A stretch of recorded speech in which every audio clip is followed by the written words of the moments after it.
நட்சத்திர விடுதியில் நடக்க இருக்கக்கூடிய பேச்சுவார்த்தை ரொம்ப முக்கியமானது. அமித்ஷா கடந்த முறை வந்தபோது இந்த நட்சத்திர விடுதியில் இருந்து தான் பல உத்தரவுகளை நள்ளிரவை தாண்டியும் இந்த பேச்சுவார்த்தை நீடித்தது.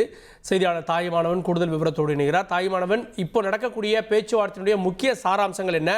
ரெண்டு பேரும் என்ன விதமான தயார் நிலையோடு வந்திருக்காங்க?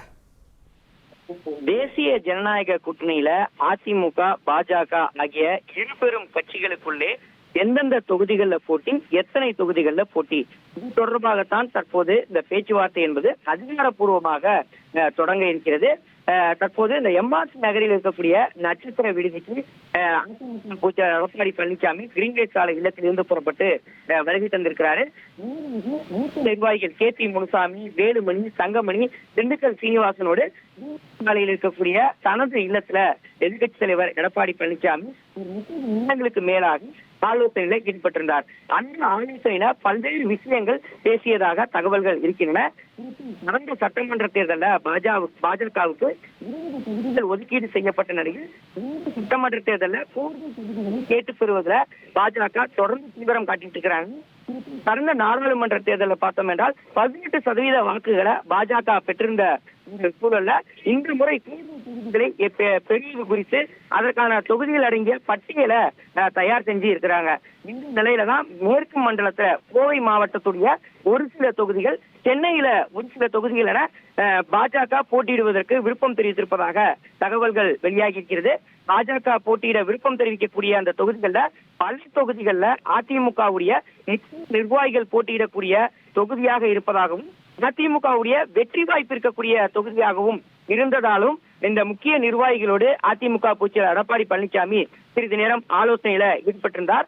அது மட்டும் இல்லாம அதிமுகவை பொறுத்தமணி இந்த விருப்பமனு விநியோகம் என்பது இன்றோடு நிறைவடைய இருக்கக்கூடிய சூழல்ல எந்தெந்த நிர்வாகிகள் முக்கியமாக எந்தெந்த தொகுதியில போட்டியிடுவதற்கு விருப்பமனு தெரிவித்திருக்கிறாங்க என்பது தொடர்பான விவரங்கள் எல்லாம் அதிமுக பொதுச்செயலாளர் எடப்பாடி பழனிசாமி கேட்டறிந்ததாக தகவல்கள் என்பது வெளியிடப்பட்டிருக்கிறது. இந்த நிலையில தான் அந்த சட்டமன்ற தேர்தல் நெருங்கி வரக்கூடிய ஒரு சூழல்ல இந்த எம்ஆர்சி நகர் நட்சத்திர விடுதிக்கு இன்னும் சில நிமிடங்கள்ல மத்திய அமைச்சர் பியூஷ் கோயல் தலைமையிலான பாஜகவை சேர்ந்த நிர்வாகிகளும் வருகை தர இருக்கிறாங்க. தொடர்ந்து அவர்கள் தரப்பிலும் நாம் ஏற்கனவே குறிப்பிட்டது போல பல்வேறு கோரிக்கைகளை வெளியிடுவார்கள் என எதிர்பார்க்கப்படுகிறது.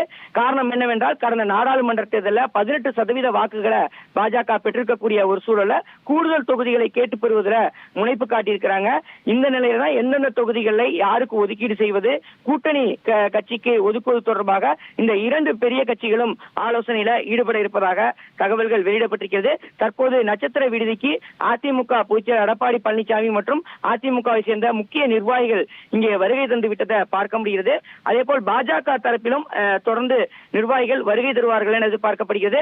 தற்போது பாஜகவில் மையக்குழு கூட்டம் என்பது கமலாலயத்தில் நடைபெற்றிருந்தது. அந்த கூட்டத்திலேயே பாஜகவுக்கு செல்வாக்கு மிக்க தொகுதிகள் என்னென்ன, எந்தெந்த தொகுதிகளில் யாரெல்லாம் எந்தெந்த நிர்வாகிகள் போட்டியிட போகிறார்கள் என்பது தொடர்பாக உத்தேசமாக ஒரு பட்டியல் என்பது பாஜக மையக்குழுவில் தயாரிக்கப்பட்டிருப்பதாக தகவல்கள் என்பது வெளியிடப்பட்டிருக்கக்கூடிய நிலையில் அந்த பட்டியலை அடிப்படையாக கொண்டு பாஜக இன்று நடைபெறக்கூடிய அந்த முக்கியமான அந்த பேச்சுவார்த்தையில அதிமுக பொதுச்செயலாளர் எடப்பாடி பழனிசாமியிடம் பேசுவார்கள் என எதிர்பார்க்கப்படுகிறது. அதிமுக தரப்பிலும் பாஜக கேட்டிருக்கக்கூடிய பல தொகுதிகள் அதிமுகவுக்கு சாதகமான தொகுதிகளாகவும் அதிமுகவுடைய முக்கிய நிர்வாகிகளே நேரடியாக போட்டியிடக்கூடிய தொகுதியாகவும் இருப்பதால தொடர்ந்து அந்த பேச்சுவார்த்தையில் ஈடுபட்டு ஒரு சமரசமாக ஒரு முடிவை எட்டுவதற்கான வாய்ப்பு இருப்பதாக தகவல்கள் வெளியிடப்பட்டிருக்கிறது. இந்த பேச்சுவார்த்தை மட்டுமல்லாம தேசிய ஜனநாயக கூட்டணியை மேலும் வலுப்படுத்தக்கூடிய வகையில் மற்ற பிற கட்சிகளை இணைப்பது தொடர்பாகவும் ஒரு முக்கிய ஆலோசனை என்பது மேற்கொள்வதற்கு அதிக வாய்ப்பு இருப்பதாக தகவல்கள் வெளியிடப்பட்டிருக்கிறது. குறிப்பாக தேசிய ஜனநாயக கூட்டணியில கடந்த காலங்களில் அங்கம் வகித்திருந்த பாமக மற்றும் தேமுதிக ஆகிய கட்சிகள் இன்னுமுமே கூட எந்த கூட்டணியில் இடம்பெற போகிறது என்பது தொடர்பான விவரங்களை வெளியிடாத ஒரு சூழல்ல அந்த கட்சி தலைவர்களோடு மத்திய அமைச்சர் பியூஷ் கோயல், பாஜகவுடைய தேர்தல் பொறுப்பாளராக இருக்கக்கூடிய பியூஷ் கோயல் தலைமையிலான அணியினர் தொடர்ந்து பேச்சுவார்த்தையில நடத்தி அந்த தேசிய ஜனநாயக கூட்டணியை மேலும் வலுப்படுத்தக்கூடிய வகையில் அந்த பேச்சுவார்த்தையில ஈடுபடுவார்கள் என எதிர்பார்க்கப்படுகிறது. அதிமுக தரப்பிலும் அந்த தேசிய ஜனநாயக கூட்டணியை வலுப்படுத்துவதற்கு தொடர்பாக பல்வேறு ஆலோசனைகளிலும் பியூஷ் கோயலோடு ஈடுபடுவதற்கான வாய்ப்புகள் இருப்பதாக தகவல்கள் வெளியிடப்பட்டிருக்கிறது. தற்போதைய சூழல்ல அதிமுக எதிர்க்கட்சி தலைவர் எடப்பாடி பழனிசாமி தலைமையில் தற்போது நிர்வாகிகள் வருகை தந்துட்டாங்க. இன்னும் பாஜக தலைமையிலான நிர்வாகிகள் தான் வர வேண்டும். மையக்குழு கூட்டம் நிறைவு பெற்றிருக்கக்கூடிய நிலையில் அவர்களுடைய வாகனமும் அங்கிருந்து புறப்பட்டு தற்போது எம்ஆர்சி நகர் நட்சத்திர விடுதியை நோக்கி வருகை தந்த வண்ணம் இருப்பதாக தகவல்கள் இருக்கிறது. வந்தவுடன் மரியாதை நிமித்தமாக அதிமுக பொதுச்செயலாளர் எடப்பாடி பழனிசாமி பியூஷ் கோயலை வரவேற்பார். அதனைத் தொடர்ந்து இந்த ஆலோசனை கூட்டம் நடைபெறும் என எதிர்பார்க்கப்படுகிறது. 1,25,00,000 மனங்களை வென்ற தந்தி டிவி யூடியூப் சேனல். தவிர்க்க முடியாத தம்ப்நெயில்ஸ், கலக்கலான கான்டென்ட்ஸ். நீங்களும் இந்த குடும்பத்தில் இணைய இப்பவே சப்ஸ்கிரைப் பண்ணுங்க. அசுரபலம் கொண்ட எங்கள் டிஜிட்டல் கரங்களில் உங்கள் விளம்பரங்களை சேர்க்க வாட்ஸ்அப் பண்ணுங்க. 8939888378. Email advtthanditv@dttv.in.